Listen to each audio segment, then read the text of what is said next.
Welcome to my channel. The movie opens in a flashback where we see the man, Viggo Mortensen, in bed with his wife Charlize Theron. The man wakes up to a sound and a glow coming from outside the window of their room. He walks to the window and looks out. In a hurry, he then runs into the bathroom where he begins to fill the sink and bathtub. His wife wakes up and comes into the bathroom. The scene then cuts to the present where the man is walking with his son down a snow-covered road. As the man and his son are walking, we hear a narration by the man, explaining that he no longer keeps track of time. He further explains in a very vague way that a few years ago at 1:17, there was a bright flash in the sky, followed by rumbling sounds, and that was when time stopped. As the man and his son walk and search abandoned cars, the narration continues. He then says that the sun has not come out for a long time. The weather is getting colder and grayer every day. He then says the things he fears the most are cannibals and hunger. They are walking to the coast and heading south to see if things are warmer and better there. The man and his son stop at a car in the road and make camp. While they sit in the car talking,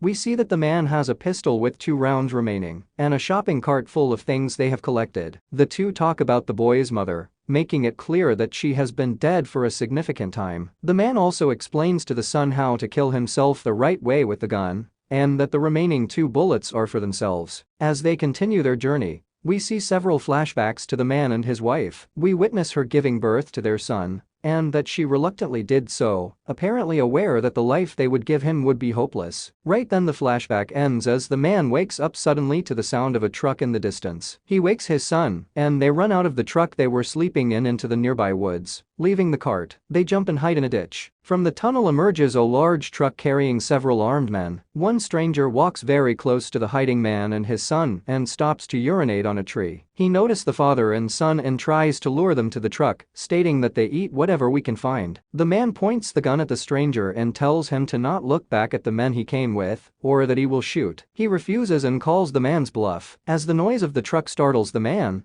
the stranger jumps and grabs the son, holding him at knife point. The man shoots the stranger in the head, grabs his son and runs into the woods hiding overnight, avoiding the group who were looking for them. The next morning, the man and his son go back for the cart. The contents of their cart have been pillaged. While the man gathers the remainder of his things, he notices a pile of intestines, as well as the clothing and severed head of the man that was killed the day before. It is evident that the men in the truck would have eaten our protagonists had they came out into the open. In a flashback, we see the man and his wife talking about killing themselves like the other families in the area. She says that eventually they will be caught, that she and their son be raped, that all 3 will be murdered and eaten. He says that she needs to be strong and stop talking about this bleak scenario. She says that they only have 2 bullets left, and that they should use them now. Unable to deal with her bleak outlook on the future, he leaves the room. Returning to the main story, the man and rest by their campfire. The son asks if they are still the good guys. The man explains that they are always going to be the good guys, and they are carrying the fire inside themselves. Back on the road, the man and his son rest in an abandoned truck. In the morning, the man wakes up and walks to the edge of the bridge, where he takes a wallet out of his jacket with a picture of his wife in it. He throws it over the bridge and leaves his wedding ring behind. We get another flashback of the man and his wife talking. She has given up all hope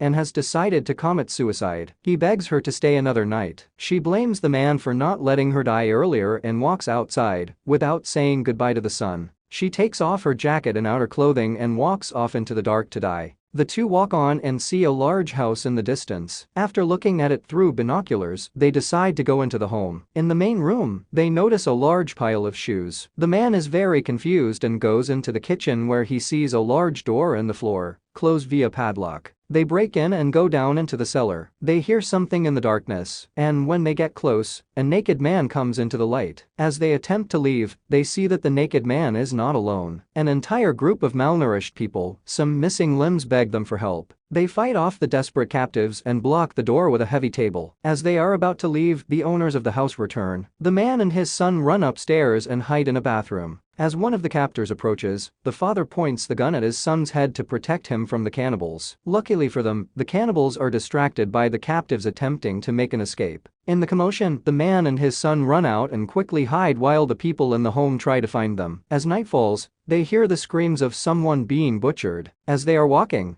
they find the neighborhood where the man grew up, and he takes a moment to visit his boyhood home. While waiting outside, the son briefly sees a boy across the street. He runs to see him, but is caught by his father. They leave, once again heading south, the boy lamenting the fact that he is probably the only boy left alive. Having run out of food, the two come across another home on the road. They rummage through the house and find the remains of a man who died in bed. Having lost hope, they stumble upon an unlooted bomb shelter in the backyard. Finding ample food and supplies inside, they eat, clean themselves up and make home in the new shelter. One night, they hear noises above. The noise sounds like a dog, meaning that the area is no longer safe. As they are walking, they see an old man, Robert Duvall, walking. They approach him very carefully and see that he is no threat. The boy wants to bring him along, and the man says no, but he allows the old man to eat dinner with them. As they eat and talk, the old man says that he thought the boy was an angel, and he never thought he would see a child again. They continue to talk and then go to sleep. The next day the man and the son are on their way alone again. While the man and the son continue, they go into the woods and leave the cart,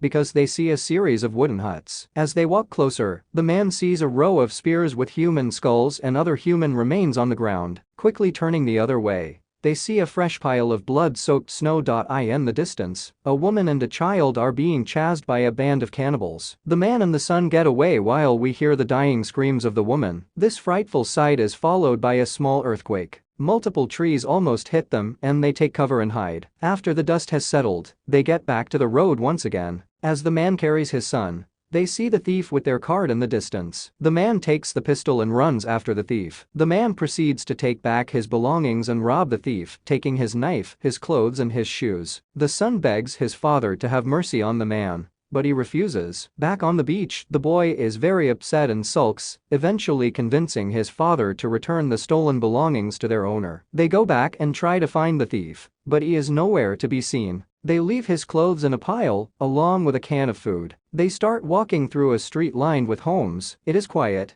and they find a tin with a live bug inside. While it flies away, they both stare at it in amazement. Distracted, the man does not notice an archer across the street and gets hit in the leg. They jump to take cover, and the man retaliates with his flare gun. We hear screaming from the room, and the wounded man goes running to see who is inside. He gets in the room where he sees a woman who is sitting over the stranger who shot him. The archer is dead and the woman accompanying him weeps. Our heroes bandage up the man's leg as best they can, leaving the woman. The man and his son go walking back to the ocean, and the man stops. He says he can no longer pull the cart. They take a bag full of the food, and they head to a sandy spot of the beach. They make camp and the man, realizing that he is dying, dreams of his wife. We see what life was like prior to the world ending. He wakes up to his son talking to him. The man knows he is going to die soon, and he tells his son to continue on south. He says to remember the things he has taught him and to keep going like they have been. The son says he wants to die with his father, but the man says that he cannot. He says that his whole heart is in his son, and he has to go on. He then falls asleep and dies. After a period of mourning, the son looks at his father, reaches into his jacket and takes his binoculars. He then covers the man with a blanket, puts the pistol with single round into his belt, and begins walking along the shoreline.